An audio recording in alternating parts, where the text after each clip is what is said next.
What's up, guys? It's Mr. Javid, and today we are back on the Pokemon Showdown server. If you're not already subscribed, hit the subscribe button down below for the greatest competitive content on the planet. And so, we're going to be talking about Terrain Wars today, ladies and gentlemen. Tapu Koko, Tapu Bulu, Tapu Lele, Tapu Fini will be returning in the upcoming DLC. And I'd still put Rillaboom on there because it has the terrain. And Rillaboom still has its assets over Tapu Bulu. We're going to be getting right into all that in the video in a few moments. Before we do that, shout outs to my guy J Money. My man went from 425 on the ladder to 158. He PM'd me, like, well, not PM me, he messages, he posted it, his progress like a couple hours ago. And he's already booming up. Ladies and gentlemen, join the academy. The Discord link is in the description down below. If I were to scroll down all these messages, just people just breaking barriers left and right. And so now he's at 1761. What's even crazier, guys, is that a couple weeks ago he was 1100 to 1200 range. He just started competitive Pokemon in Sword and Shield, and so this it provides. Like, I mean, what is there to say? I'm gonna blunder off there, but it just works better for the academy. I'm sorry. So yeah, Rillaboom. Let's touch on Rillaboom a little bit. So Rillaboom right now pretty much has OU in the palm of his hands. Like, it's pretty much like it pretty much has OU on call, you know, in his vice grip. Just insert whatever you want in there. And let's see if that will change, because it's gonna have some competition for the slot in Bulu. Now they obviously have upsides and downsides, Rillaboom, and, you know, being able to U-turn. So I think if somebody wants like a banded terrain user, then, you know, Rillaboom would probably be the I don't know, because you'd like to have U-turn, right? U-turn is just useful on choice Pokemon. But Bulu, banded play rough, is not playing no games, you know what I mean? So I could see a case for both. Bulu does get edge, and a lot of things are going to be coming around that can guard against Rillaboom, particularly banded. In Celesteela, what am I trying to say? Celesteela, Tran. Obviously Rillaboom can high horsepower, but you get the idea. Zapdos, that's what I was gonna say. Zapdos, Volk's still gonna be around. A ton of Ultra Beasts and Kartana. Kartana is taking nothing from Rillaboom. And a lot of the Ultra Beasts are just grass. So we'll see. We'll see what Rillaboom's role is. I'm gonna leave him. I think he's still gonna be OU and have some usage. I don't think Bulu is gonna. It's hard, man. It's hard to say. I think they both have their merits. It reminds me of when Zero Aura. When the first DLC dropped and Tangrowth got released, Among Us got released. I want to say there were some other ground types, but there were things on paper that would suggest that Zero Aura isn't going to be as good as it once was. Man, that boy's still top 5. He ain't going nowhere until Landorus and Gliscor come back. Then we can see a case for it, you know, potentially going to BL or UU. But Zero Aura held its weight this gen, and I'm very, very, very impressed by that. It reminds me of the Seismitoad era. But yeah, let me know below what you think the relationship between Rillaboom and Tapu Bulu are gonna be. As far as Tapu Koko goes, that Rising Voltage plays no game. Now, Rising Voltage doesn't do what I thought it did. I thought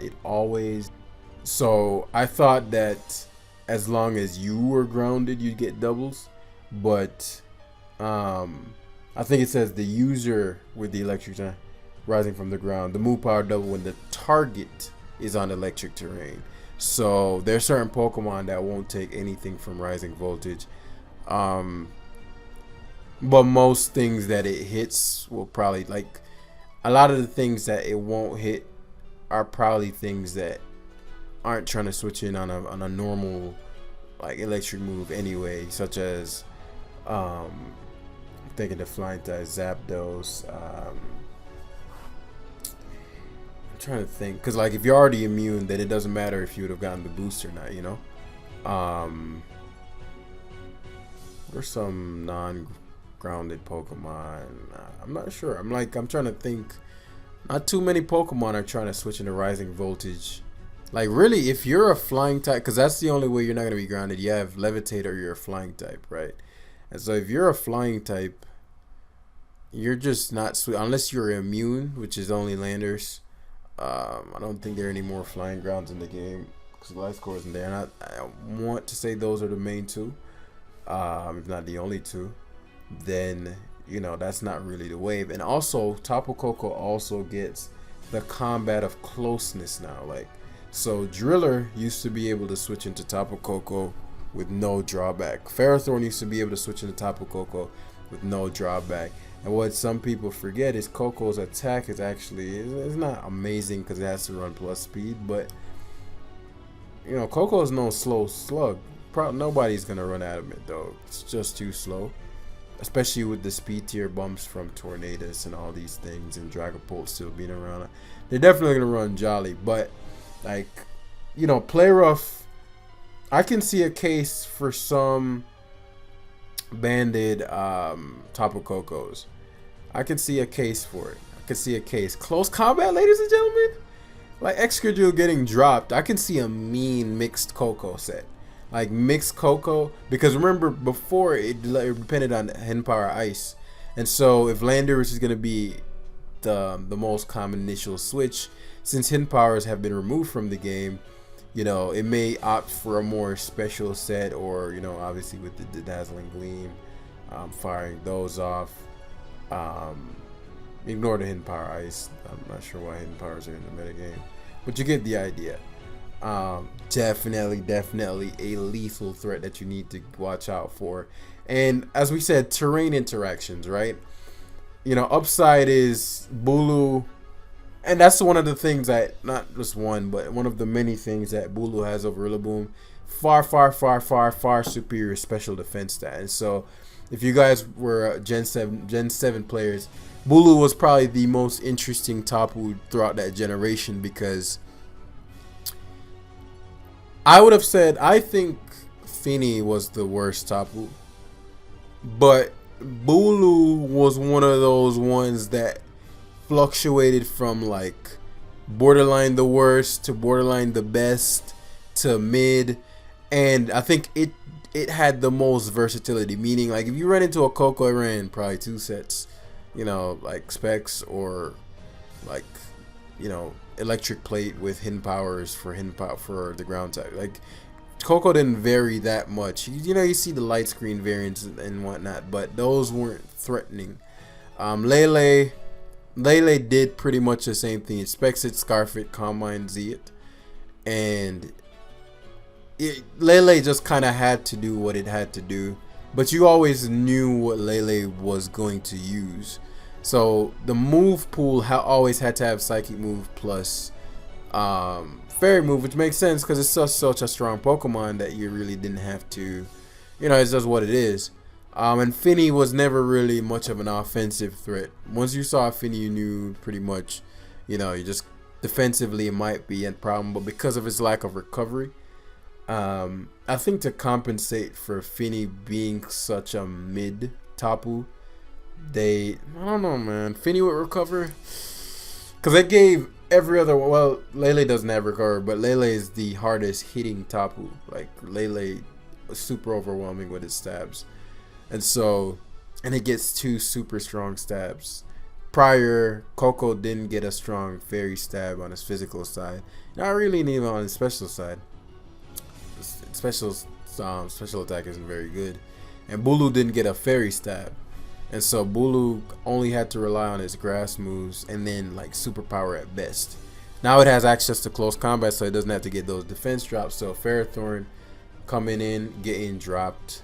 Just straight dropped without a defense drop. Corviknight getting dropped. It's not getting dropped. But Bulu's defenses are so good, and its special defense is so amazing. So it allows, well, I'm not amazing, but when invested, this thing is no joke. Look at that SPDEF stat. Goes up into the 317s. Like, that thing is no joke. It used to come in on Ashgrens and just eat it up. And that's what I meant. Like, it evolved so much throughout the generation. I think easily it had, like, if there was a most versatile Tapu, it definitely got the award in my book. Leave your opinions down in the comment section down below on who you think was the dominant Tapu. If you didn't think there was a dominant Tapu, what was your favorite Tapu to use? What was your least favorite Tapu to face? I think, I don't know, like, I could see, depending on the player, depending on where they're on the ladder, depending on their play style, I think you could make a case for any Tapu. Initially, I was gonna say, without a doubt, Lele, but certain builds dealt with Lele well. Koko, certain builds didn't like Koko. Certain builds did not like SD Bulu, Bulk Up Bulu, Banded Bulu. Like, I don't know, Subseed. Like, Bulu was mad, and its terrain was so partnery. So like, grassy terrain would be dope for partners, whereas the other terrains kind of just focus on themselves. Lele absorbing priority is a big one too. So Lele was just, I don't know. I'm curious. I'd really like to know what your least favorite Tapu to face was. If you don't answer any other question, that one. And so on to, we kind of covered Koko. We're just gonna be brief. As far as covering them, Bulu gets access to close combat now, and stab play rough.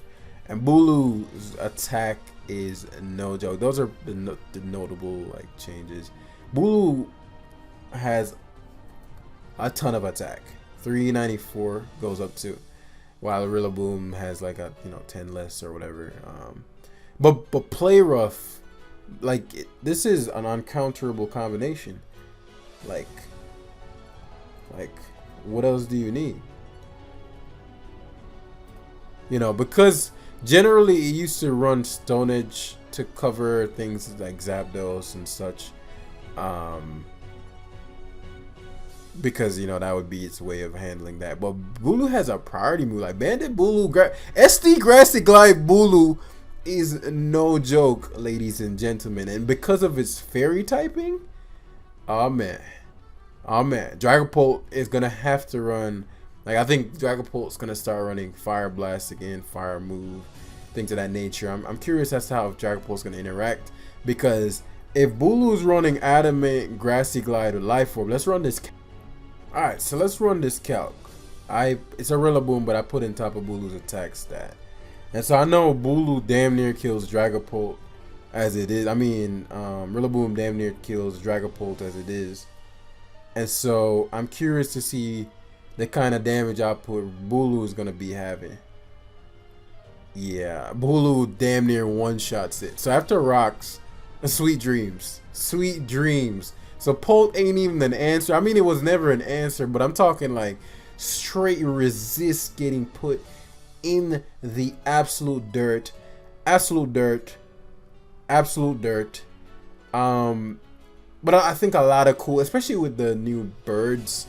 Articuno's getting dropped. Moltres can eat something.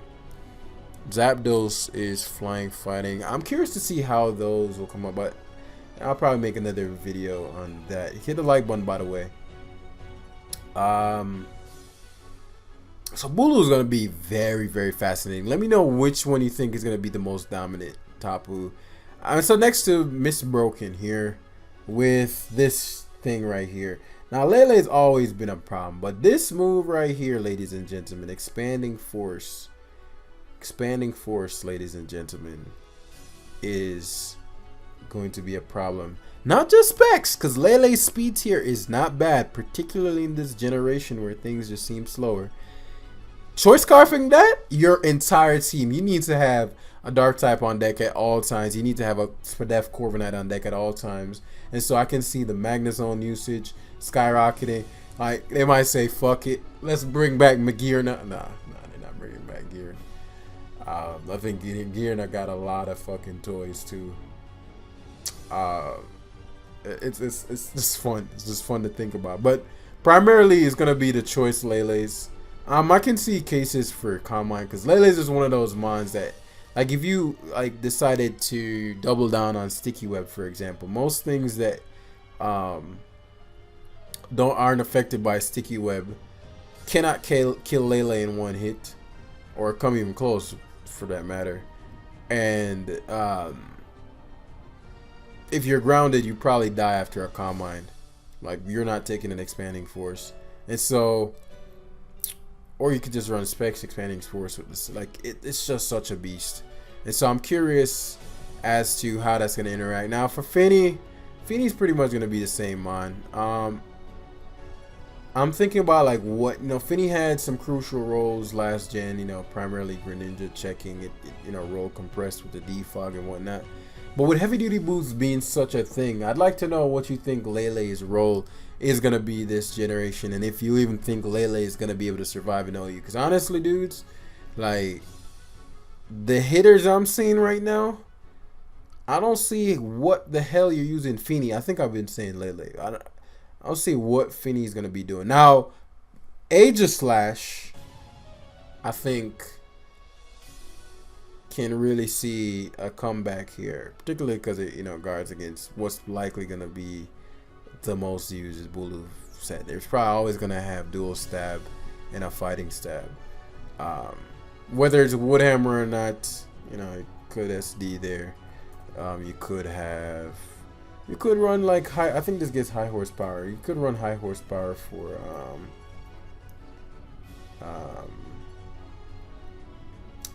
pretty sure it gets high horsepower, but you could rock high horsepower for